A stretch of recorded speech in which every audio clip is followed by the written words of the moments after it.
Unidos no solo es algo coyuntural como el momento de la expropiación petrolera, me parece que sí, pero como en la época de la expropiación petrolera, que por cierto, también tuvimos una característica parecida, Lázaro Cárdenas del Río, un presidente que al interior era sumamente nacionalista, pero al exterior era completamente pragmático. De hecho, cuando quisieron torcerle el brazo las petroleras en aquella época, las petroleras británicas y estadounidenses, lo que dijo fue, pues si ustedes me presionan, yo voy a empezar a colaborar con el régimen nazi y para muestra empezó a mandar barcos de petróleo.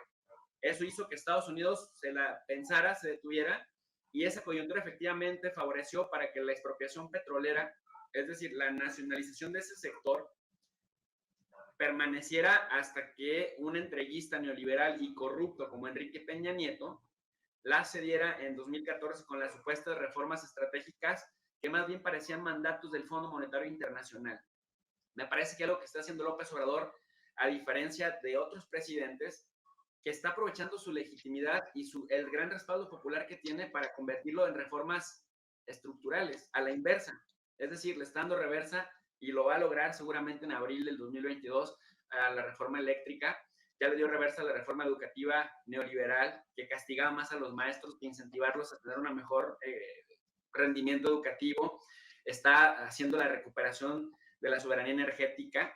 Esto muy a pesar de muchos congresistas en Estados Unidos que han estado mandando cartas presionando al gobierno de Biden para que dé un manotazo sobre la mesa, incluso algunos mexicanos pidiéndoles a sus contrapartes en Estados Unidos que presionen a Biden para que presionen a López Obrador, porque no entienden que un país vive también de la recuperación de su soberanía energética. Y eso en la relación México-Estados Unidos históricamente desde Álvaro Obregón, es decir, desde hace 100 años, los tratados de Bucareli era un factor clave, la negociación del artículo 27 constitucional, que dice que México es dueño y soberano de sus recursos en el subsuelo, bajo de las aguas nacionales, etc. Entonces, cuando han intentado negociar con México, México tiene una postura muy clara con respecto a eso, excepto cuando llegaron los tecnócratas desde una época de 1988 hasta más o menos el 2018, estamos hablando de unos 30 años, en donde,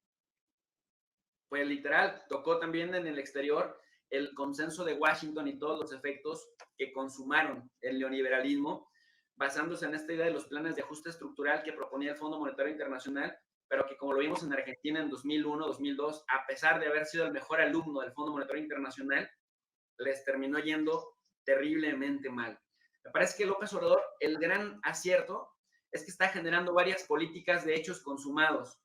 Es decir, no solamente es yo el popular, yo el legítimo, yo el que tiene un gran respaldo político, sino es el presidente que se sabe humano, que se sabe que su tiempo en el gobierno va a ser muy corto, pero que está dejando políticas de hechos consumados. ¿Con qué? Con reformas constitucionales que va a ser muy difícil que otra fuerza política va a necesitar llegar con la misma fuerza o mayor fuerza que López Obrador, y eso se ve difícil en el mediano plazo, que queda ya en el sistema jurídico político de nuestro país. Y ahora también está haciendo otra cosa impresionante, que ojalá se pueda. Igual podamos discutir al respecto después, pero el tema de la revocación de mandato es una cosa impresionante, porque obviamente López Obrador no va a perder, o sea, nadie le va a revocar el mandato. Si lo apoyan 7 de cada 10 personas, obviamente va a ser un éxito. Pero los demás, los que vengan en adelante, se la van a ver muy difícil para someterse a revocación del mandato, porque sabemos que Peña Nieto ya a su segundo año de gobierno ya tenía menos de 2 dígitos de aprobación de su periodo.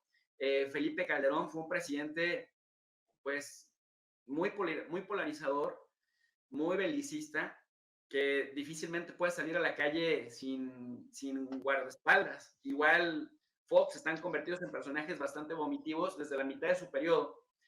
Y esto de que cuando toman protesta, esto de si así lo hicieran, que el pueblo, que la nación se los premie, sino que se los demande, bueno, la revocación del mandato va a permitir y se va a sentar el antecedente, el precedente, de que llegue un presidente que se atreviera a enfrentarse a una revocación de mandato a la mitad de su periodo. Entonces, López Obrador es un tipo que llegó, digamos, a ser presidente en la época de su vida donde es más sabio.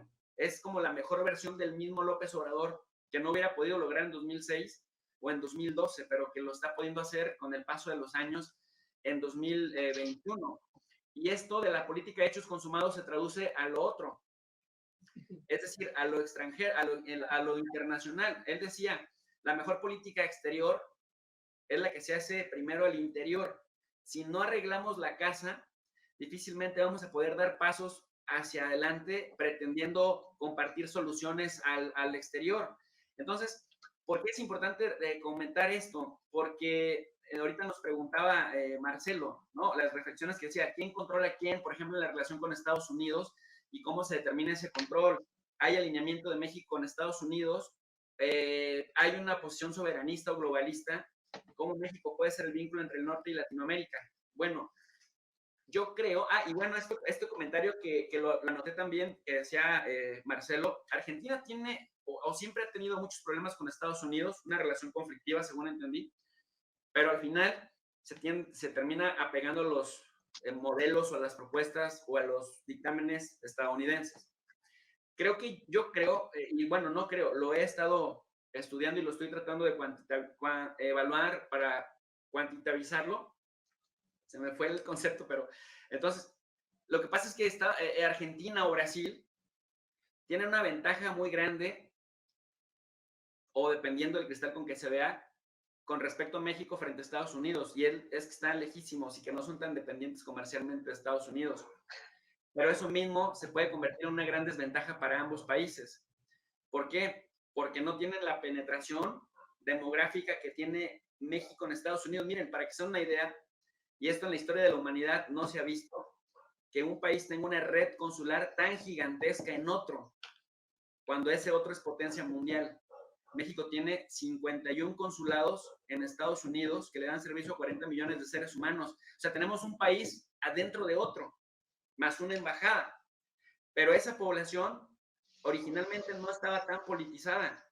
Las nuevas generaciones, hijos de mexicanos que están retomando el vínculo con México a raíz del fenómeno López Obrador, ya están participando políticamente y están jugando primero para empoderarse adentro de Estados Unidos y después también buscando esa reconciliación con las élites políticas mexicanas, que ese es otro logro que está teniendo López Obrador.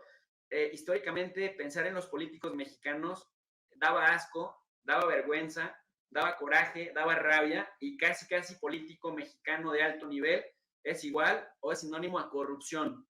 Yo supongo que en Argentina y en Brasil ha de suceder algo parecido, hasta que llegó López Obrador.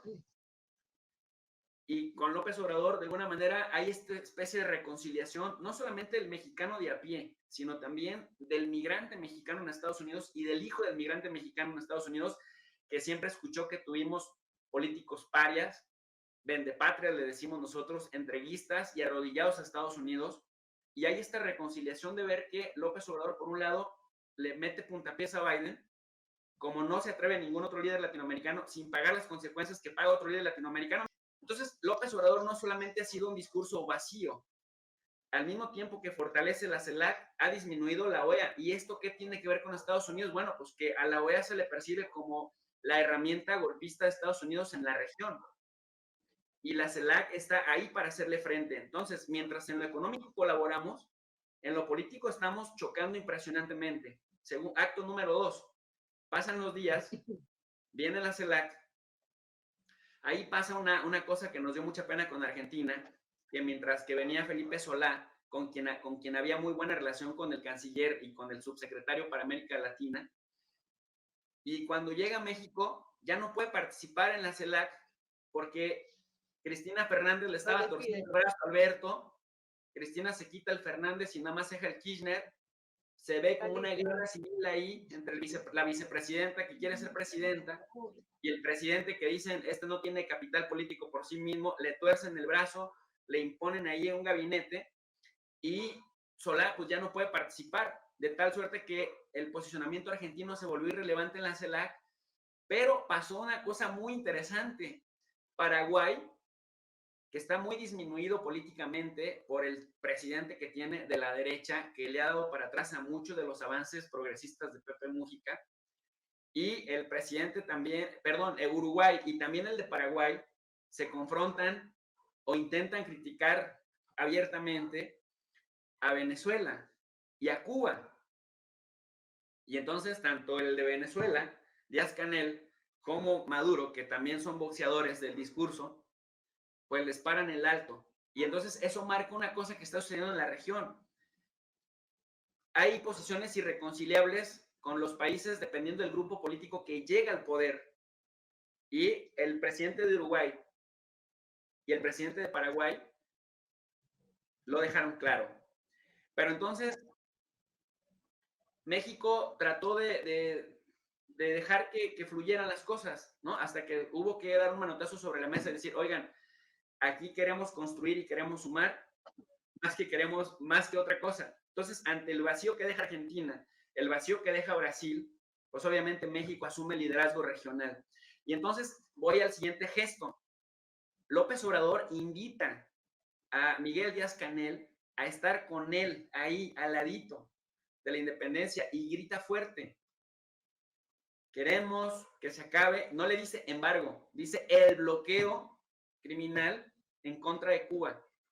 Y entonces todos los supuestamente intelectuales de nuestro país, de las universidades más conservadoras y de los centros de investigación, que son anti-AMLO completamente, dicen, ¿qué suicidio político acaba de hacer López? Porque es una manera de llamarlo peyorativamente López, porque se tiene el estigma de que todos los López son oficinistas, son empleados de segunda. Entonces te dicen López o Hernández o el nombre más común para discriminar.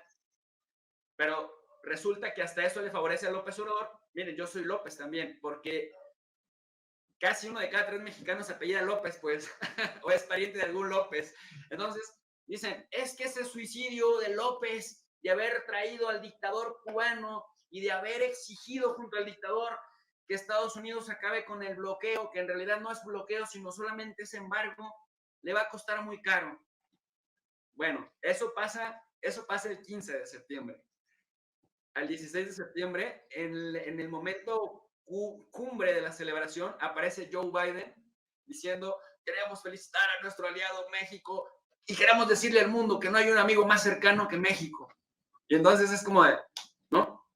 Y cuando uno se pregunta por la razón de que Joe Biden se la tuvo que comer, porque seguramente hubo muchas críticas en su cuarto de guerra, es porque en este momento Estados Unidos no se puede dar al lujo de perder a un aliado como México. ¿Sí me explico? Recurrir al pragmatismo. Y López Obrador sí se puede dar el lujo de hablarle nuevamente a ese sector que le estaba diciendo, presidente, pero creíamos que usted era de izquierda y de pronto lo veamos muy cercano a Estados Unidos. Dice, no, soy pragmático en lo que tengo que ser pragmático y mantengo los principios fundacionales del movimiento cuando haya que manifestarlo. Pero López Obrador trabaja mucho con los símbolos, tiene una pauta muy clara que me parece que por eso está un paso adelante de la oposición o de las oposiciones que había en México, que ahora ya todos juntos cada vez son más pequeñitos y cada vez están más deslegitimados. Me parece que en este momento el único presidente del que yo veo guardadas a las proporciones también, pero hago la analogía por el respaldo que tiene en su propio país, es Nayib Bukele en El Salvador. Desafortunadamente para El Salvador es un país muy pequeñito, que no pinta en muchas cosas, pero hay una analogía muy, muy interesante de cómo los medios de comunicación lo atacan con los mismos argumentos.